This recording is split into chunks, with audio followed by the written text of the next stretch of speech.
Hey everybody, it is Mike from the Tesla High Mileage Club and adigitalnomad.net. That's what I started out, and I kept staying in my car with the digitalnomad.net, and my wife Denise, it just kept racking up the miles. And as you can see from way over there, these stickers, you can buy these at teslahighmilegeclub.com. So join us there. Now this video is going to be a little summary of what happens to your car, what the experience is like as your Tesla ages and gets multiple hundreds of thousands of miles on it. So our High Mileage Club is basically designed for 100,000 miles plus. And I have multiple stickers. I got 3 of them on there, each from 100,000 miles. Right now I'm at about 345,000 miles on this car. So let me tell you a little bit about my experience in general, because there's always questions. Whenever you say you got 345,000 miles, how many battery packs, how many motors, etc., etc., etc. So let me get that out of the way first, and then I'll explain to you how the experience changes over time with owning this, driving it, and charging it. Okay, so first of all, this is a 2017 build Tesla Model X. It's got AP2. You can tell by the camera right here. See that side camera? That's actually a camera, not just a chrome only triangle. It's actually got a camera in there. So it's got AP2 plus, really got AP3 because I upgraded. It's got the full self-driving. I paid for that originally when I bought the car. Bought it in December, so it stayed under SC01. December of 2016 is when I ordered it.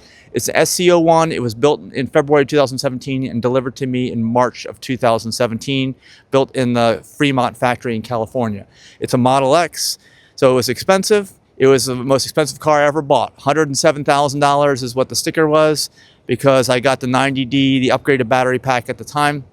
And actually, I think I'm glad that I didn't get the 100, because the 100 pack at that time of that vintage had all kinds of issues with the wiring harnesses. They're almost guaranteed to fail after multiple heat, cold cycling, especially, and that definitely happens at the superchargers. The other thing was, since it's SC01, I was reliant entirely on the supercharging network. I didn't have a home charger. I still don't. This thing is 99% supercharged. So you're seeing it right now in its native state, which is hooked up to a supercharger or driving, one or the other. It's constantly being supercharged.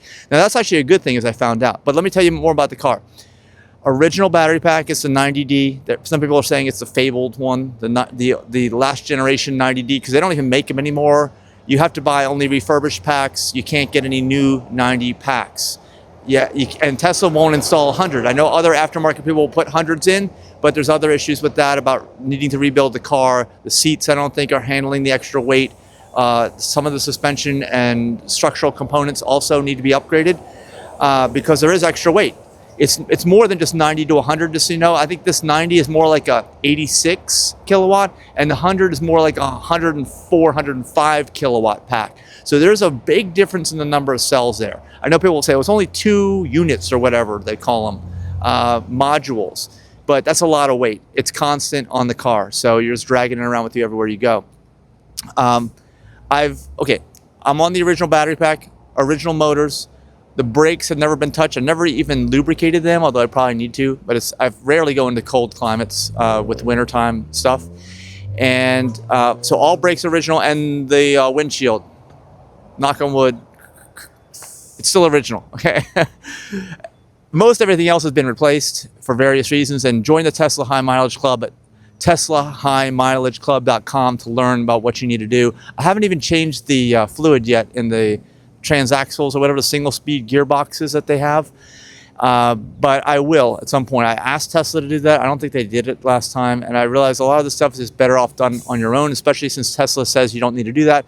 Tesla also says you don't need to clean your radiator / air conditioning condenser up front, which is underneath your frunk. There's plenty of videos on that we have at teslahighmilegeclub.com. Check the featured section at the top. But you need to do that once a year, otherwise you're going to burn through air conditioning compressors, which I have done, not only because of supercharging, just because they kill themselves, because they become so inefficient over time that they just become completely useless. All right, so the car has done great, better than I thought. I figured I would have been through at least a battery pack. Right now, I got 215 miles of range, and it's pretty close to what it is. I don't see much deviation here. It was 257 from the factory. So it's not bad. The degradation is not bad. What is bad is, or good, depending upon how you look at it. And this is what I want to talk about, the experience. It's how fast this thing charges as you get above 80%. Because in the past, Denise and I had to kept like, hurry up. We got to go fast, because we're going to, get idle fees at the supercharger. Because this thing, it would slow down near the top, but it wouldn't slow down that dramatically. And before you know it, it's full. So it's charging complete. Wait 5 minutes, I think it is, or 10 minutes. And then if there's too many people here, it starts charging like $1 a minute, or varies depending on which one you have. And of course, I never paid for supercharging except for late fees or idle fees or whatever it is. I think I may have paid a few of those, or in the early days. But this is the biggest thing with owning an older pack, an older car.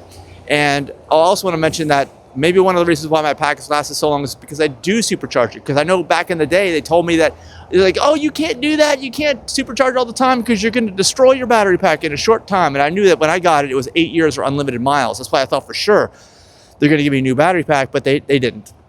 But supercharging lets out any water or moisture or water vapor that gets in there, and that does happen. And I think that's probably the number one thing that kills battery packs, aside from the early 100Ds. Don't get a used early 100D pack unless you know 100% that all that wiring harness is done. And there's been multiple iterations of that 100 pack. You want to get the most recent one, truly. They've had a lot of challenges, the team that developed that, the engineering team, with trying to get all those cells working together in this existing frame. I don't know if they ever thought they would do a 100 pack when they put this together with the Model X and Model S, which are the older techs. Okay, so it's still here, it's still working. I haven't had a problem with it, except for two things. I mentioned the high end, which I'm going to get into more detail, above 80%, but also the low end, below 20.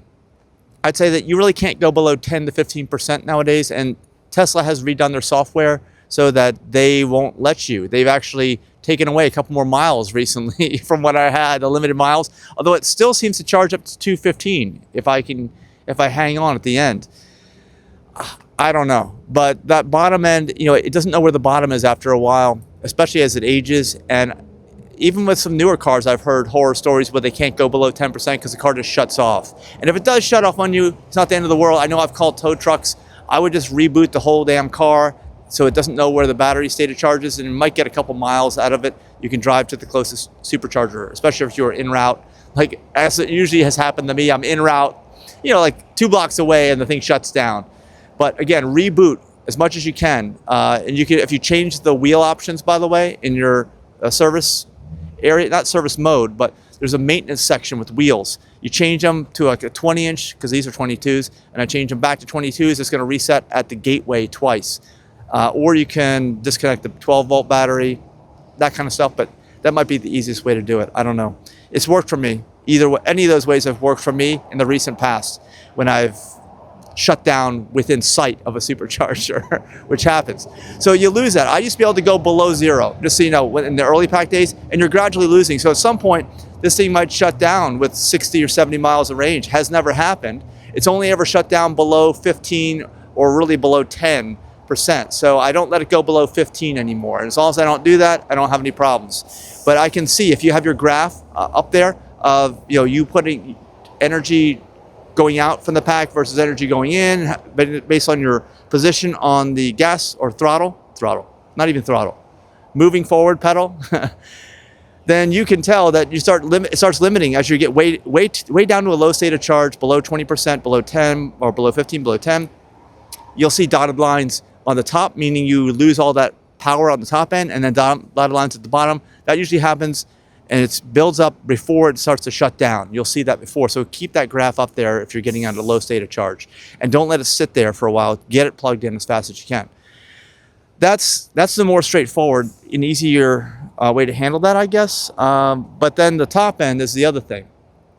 The top end just takes forever and a day. I mean, forever and a day. I mean, recently I found that it could take me up to 5 hours at a supercharger. I'm not kidding you. 5 hours to charge this pack at a supercharger.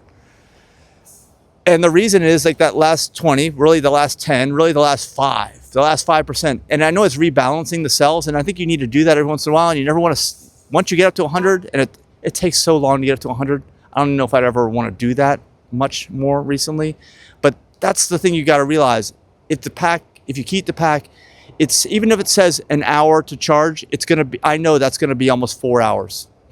Okay, that's gonna be like 4 hours to charge this. It's not, I don't know, something in the Tesla software, it senses what's going on in the batteries, and as it gets old, it just can't, it just has to throttle back the amount of juice it's giving it near the top. It just has to feather it in there, and it takes forever. And I am not kidding you. I am not kidding you. So, but keep in mind, I have, I think, almost 4,300 supercharging sessions on here. I keep track on PlugShare. You can find me on there on PlugShare. So, I mean, oh, by the way, I told you earlier in this video, it's called $107,000. I've used way more than $107,000 worth of electricity. We car camp, we work out of the car, we do everything. So it's way more than just driving. Oh, I pull a double axle box trailer as well. I did for a few years. I don't do it anymore. And of course, I use the 22s now. And I got those from the old Tesla referral program. I still have the 20s, but I don't use them. They're better riding for sure, but I think 22s are better handling, and that's what I want, like emergency handling. So that's why I go with the 22s. And they do ride rougher. They do. There's no question about that. Oh, and by the way, the rear suspension, well, find out about it at TeslaHighMileageClub.com, but I have, you know, the new camber and tow arms from Intuitive in there, and they dramatically help with that. And tires, by the way, now that even these 22s are more common, I can get them for like $100 a piece with the Lexanis that I have on there. I have videos for that also on the featured section at TeslaHighMileageClub.com. You don't have to pay $400 a tire anymore, or $500, depending on who you're buying with. It was $2,000 plus for a set of these tires, you know, but not anymore. Now it's $400 or maybe $500 with tax and, you know, balancing and all that stuff. So that's what I got for you. Let me know all the comments you have. Share this with friends, anybody, but just know that this has been like the most reliable car ever. Hardly any maintenance on it, but definitely maintenance. Join TeslaHighMileageClub.com to learn about the maintenance that you do need to do. Like I said, I do need to change those drive fluids in the single-speed gearbox transaxle, front and rear. I need to do that. Haven't done that yet. But I got almost 350,000 miles in this car and haven't done it. It's still going, no problem at all. So yeah, let me know all the questions that you have down below. I'll try to answer them, all the questions. But even easier is just join us at TeslaHighMileageClub.com. It is Mike Young signing off. I will see you in the group. Bye-bye.